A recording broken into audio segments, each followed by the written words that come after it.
Quando Jesus e os discípulos estavam chegando a Jerusalém, foram até o Monte das Oliveiras, que fica perto do povoado de Betfagé e Betânia. Então Jesus enviou 2 discípulos na frente com a seguinte ordem: vão até o povoado que fica ali adiante. Logo que vocês entrarem lá, encontrarão preso um jumentinho que ainda não foi montado. Desamarrem o animal e o tragam aqui. Se alguém perguntar por que vocês estão fazendo isso, digam que o mestre precisa dele, mas o devolverá logo. Eles foram e acharam o jumentinho na rua, amarrado perto da porta de uma casa. Quando estavam desamarrando o animal, algumas pessoas que estavam ali perguntaram: o que é que vocês estão fazendo? Por que estão desamarrando o jumentinho? E eles responderam como Jesus havia mandado. Então aquelas pessoas deixaram que os 2 discípulos levassem o animal. Eles levaram o jumentinho a Jesus e puseram as suas capas sobre o animal. Em seguida Jesus o montou. Muitas pessoas estenderam as suas capas no caminho e outras espalharam no caminho ramos que tinham cortado nos campos. Tanto os que iam na frente como os que vinham atrás começaram a gritar: Hosana a Deus! Que Deus abençoe aquele que vem em nome do Senhor! Que Deus abençoe o reino de Davi, o nosso Pai, o reino que está vindo! Hosana a Deus nas alturas do céu! Jesus entrou em Jerusalém, foi até o templo e olhou tudo em redor. Mas como já era tarde, foi para o povoado de Betânia com os 12 discípulos. No dia seguinte, quando eles estavam voltando de Betânia, Jesus teve fome. Viu de longe uma figueira cheia de folhas e foi até lá para ver se havia figos. Quando chegou perto, encontrou somente folhas, porque não era tempo de figos. Então disse à figueira: que nunca mais ninguém coma das tuas frutas. E os seus discípulos ouviram isso. Quando Jesus e os discípulos chegaram a Jerusalém, ele entrou no pátio do templo e começou a expulsar todos os que compravam e vendiam naquele lugar.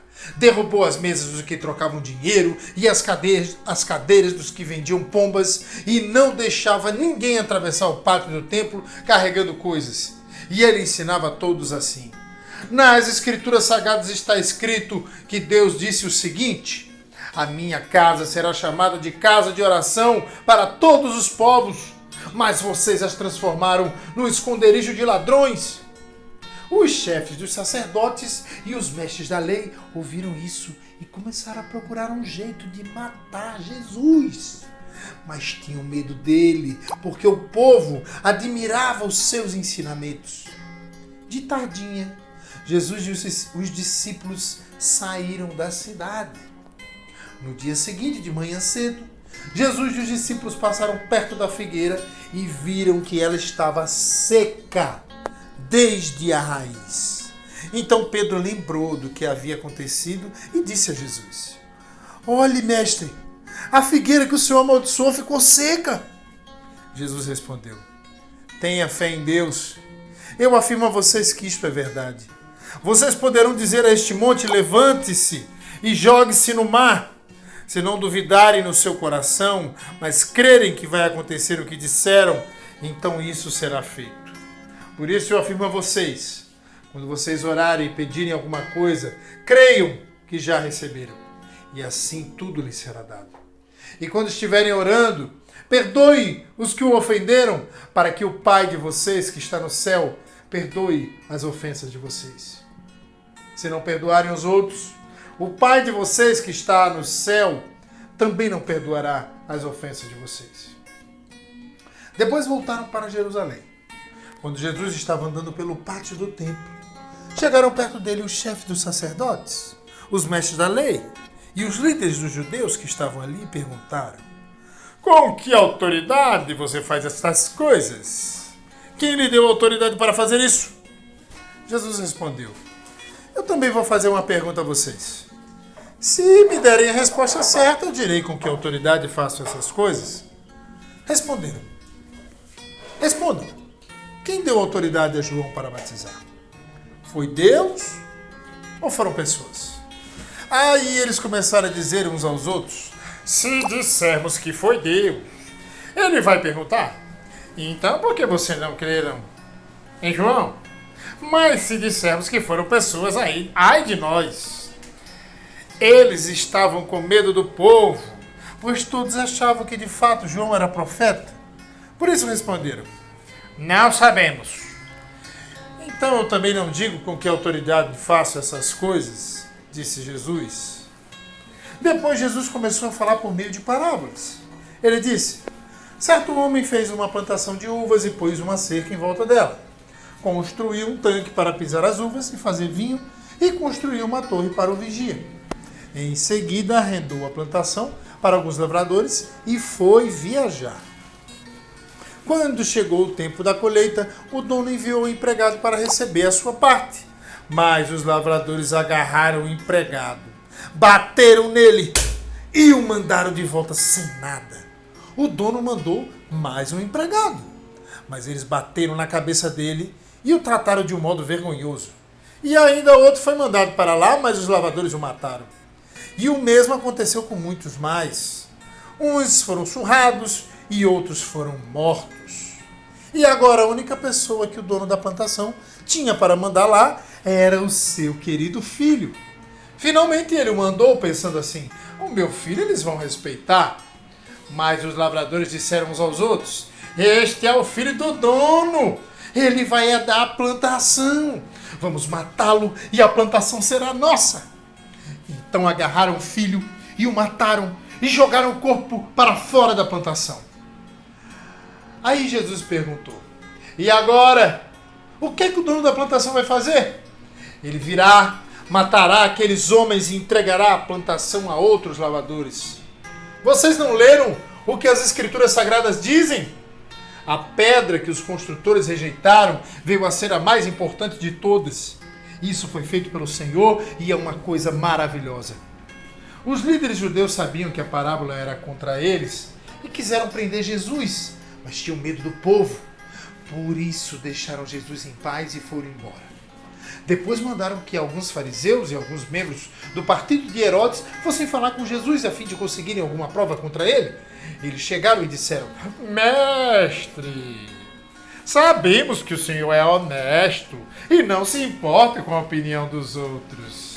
O senhor não julga pela aparência, mas ensina a verdade sobre a maneira de viver que Deus exige.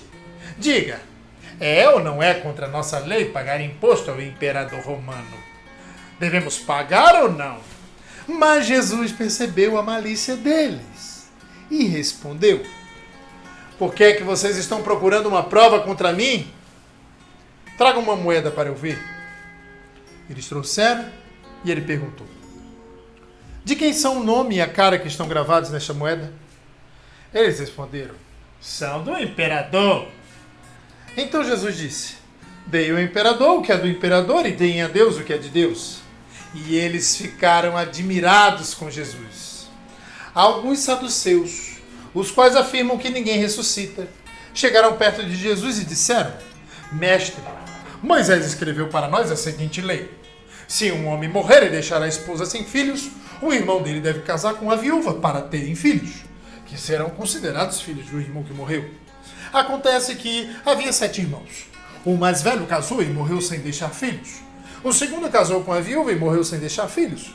Aconteceu a mesma coisa com o terceiro. Ao final, os 7 irmãos casaram com a mesma mulher e morreram sem deixar filhos. Depois de todos eles, a mulher também morreu. Portanto, no dia da ressurreição, quando todos os mortos tornarem a viver, de qual dos 7 a mulher vai ser esposa? Pois todos eles casaram com ela. Jesus respondeu: como vocês estão errados, não conhecendo nem as Escrituras Sagradas, nem o poder de Deus. Pois quando os mortos ressuscitarem, serão como os anjos do céu, e ninguém casará. Vocês nunca leram no livro de Moisés o que está escrito sobre a ressurreição? Quando fala do espinheiro que estava em fogo, está escrito que Deus disse a Moisés: eu sou o Deus de Abraão, o Deus de Isaac, o Deus de Jacó. E Deus não é Deus dos mortos e sim dos vivos? Vocês estão completamente errados. Um mestre da lei que estava ali ouviu a discussão viu que Jesus tinha dado uma boa resposta e por isso perguntou: qual é o mais importante de todos os mandamentos da lei? Jesus respondeu: é este: escute, povo de Israel, o Senhor nosso Deus é o único Senhor.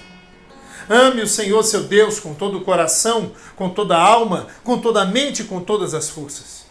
E o segundo mais importante é este: ame aos outros como você ama a você mesmo. Não existe outro mandamento mais importante do que esses dois.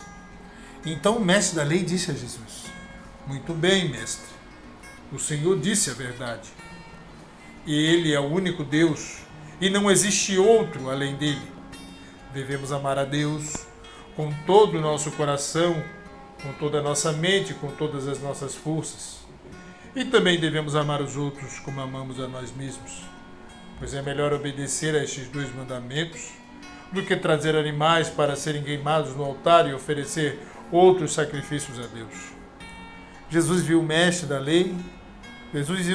que o mestre da lei tinha respondido com sabedoria e disse: você não está longe do reino de Deus. Depois disso, ninguém tinha coragem de fazer mais perguntas a Jesus. Quando Jesus estava ensinando no pátio do templo, perguntou: como podem os mestres da lei ensinar que o Messias é descendente de Davi?